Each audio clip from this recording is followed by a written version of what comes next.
Hi, good morning. It's me, Shakti Sundari, and I'm speaking to you this morning from the orchard of Avalon. This is a beautiful, quiet place just at the foot of the Glastonbury Tor, so you won't be able to see the Tor. It's up to my left. And behind me is the beautiful green rolling countryside of Somerset. As you can probably hear, the birds are singing. It's raining, so I came out and it was just sprinkling a little bit, and now it's really begun to rain, so I'm a little bit damp. But I found a beautiful tree to stand underneath. It's also been really sweet to see little bunny rabbits hopping around. There are just loads of them everywhere, little white tails.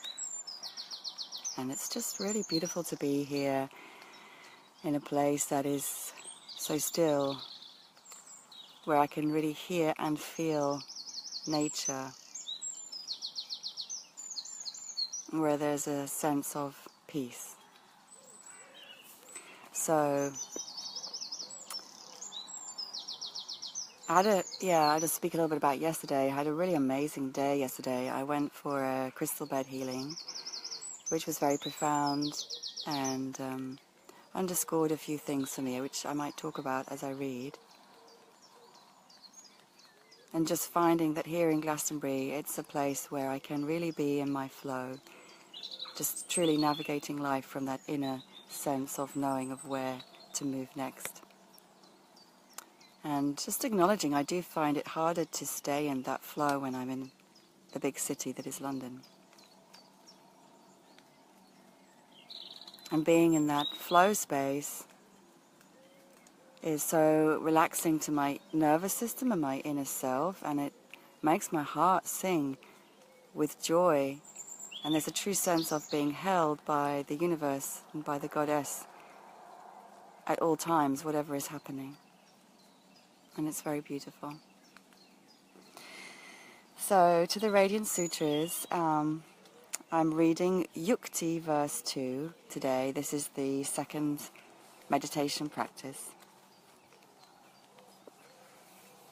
If you remember, yesterday's one was just about, was about attending to the moment when the in and the out breath meet and the out and the in breath meet, and just taking your awareness there.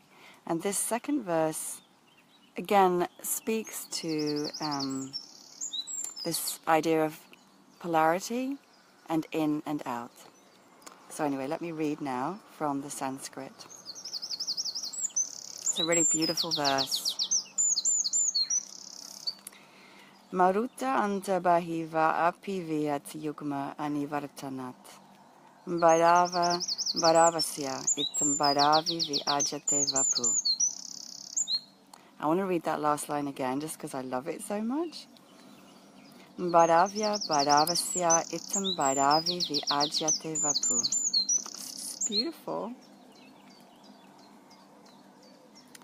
So somehow it seems like there's a lot more English that translates that Sanskrit. So Shiva speaks to Shakti, to his beloved. Radiant One, the life essence carries on its play through the pulsing rhythm of outward and inward movement. This is the ceaseless throb, the rhythm of life. Terrifying in its eternity, exquisite in its constancy. The inhalation, the return movement of breath, sustains life. The outgoing breath purifies life. These are the two poles between which respiration goes on unceasingly. Between them is every delight you could desire. Even when the senses are turned outward, your attention on the external world, attend also to the inner throb, the pulsing of the creative impulse within you.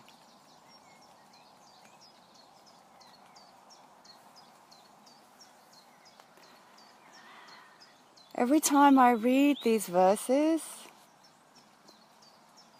I'm blown away by the inner ecstasy I experience just at the resonance, the radiance, the truth of the words. It's like the energy of truth is so blissful and ecstatic. So I'll read through these words again and just make some commentary. The life essence carries on its play through the pulsing rhythm of outward and inward movement. So just acknowledging that there is this constant expansion and contraction which is part of life. Sometimes we fear or feel that there's something wrong in the contracted moments, or there may be some belief that we always have to be in an expanded state, but actually we need both. We need both. And that applies to all aspects of life, to our hearts, to our breath, to everything. This is simply the natural pulse, the natural rhythm of life, out and in. As Shiva says, this is the ceaseless throb, the rhythm of life, terrifying in its eternity. And that's a strong word, isn't it? Terrifying?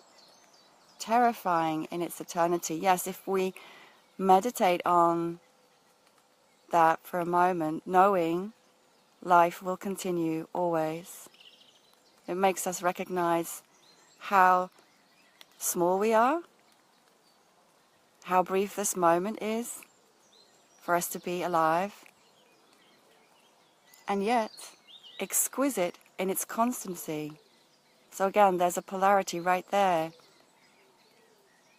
This knowing, as we expand into that sense of infinity, that we are also one with that infinity. The inhalation, the return movement of breath, sustains life. The outgoing breath purifies life. So in yoga terms, that would be prana, the incoming breath that feeds us, that nourishes, that sustains us. And the outgoing breath, apana, the elimination of all that we do not need. And again, we need both. These are the two poles between which respiration goes on unceasingly. Between them is every delight you could desire. Don't you just love that? Every delight you could desire. I mean, my whole being just lights up at that phrase. And then, this is a really key part, even when the senses are turned outward, your attention on the external world, attend also to the inner throb. Again, I love that word, throb. The pulsing of the creative impulse within you. And this is really the trick to all of it, which is staying aware within oneself at all times. Inner sensations, inner energy flow, one's own heart, one's own mind, one's own internal rhythm of being. And from that place of inner self-connection and or inner connection with the divine, the eternal, navigating our relationship with the external world. When we can navigate from that place, I guess that's what I was speaking to at the very beginning, everything flows because we are in alignment. And our outer world will always mirror our inner world. And this is something that was a knowing that was underscored for me yesterday in the healing that I had.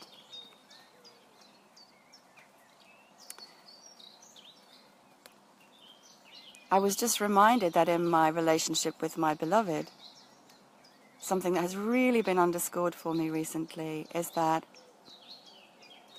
it is all a projection of my inner being. So as long as I attend to my inner world, that will be reflected in my external relationships and relationship. My inner divine union, as I attend to that, as I feel that, as I nurture that, will be reflected in my external divine relationship. And I was reminded of this in my healing. I had already remembered it before then, and then as I stepped out on the pavement, there was this beautiful mandala drawn of chalk, and beside this mandala were written the words, "Who looks without dreams, who looks within awakens." And those words are by Carl Jung. Who looks without dreams, who looks within awakens. So for me, that really connects with this last verse from Yukti number 2 today. There is also a beautiful meditation that you can try, experiment with, play with. It's very simple. You can be sitting and play with that in and out, so that as you breathe in, you open, you can't really see my whole body, but you open your heart, your chest, your body, your eyes to the external world, and you take the whole world into full embrace in your heart and your being. And then as you breathe out, you close your body, you bring your arms in, you round your spine a little bit, you close your eyes, and you go deeply within. And you take everything back into your own self and your own core of being. And you just keep opening and closing, going back and forth between the inhale opening and the exhale closing. And what you may find as you continue with that practice for maybe 5 minutes or 10 minutes is that at some point you lose the distinction between what is out and what is in, and they become one. And again, that is really what all of these meditations and practices take us to, that realization.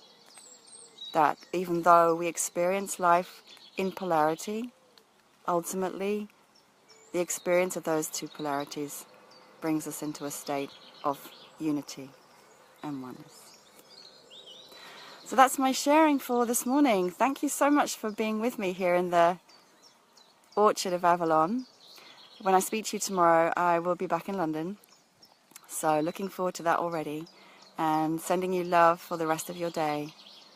Thank you. Lots of love. Namaste.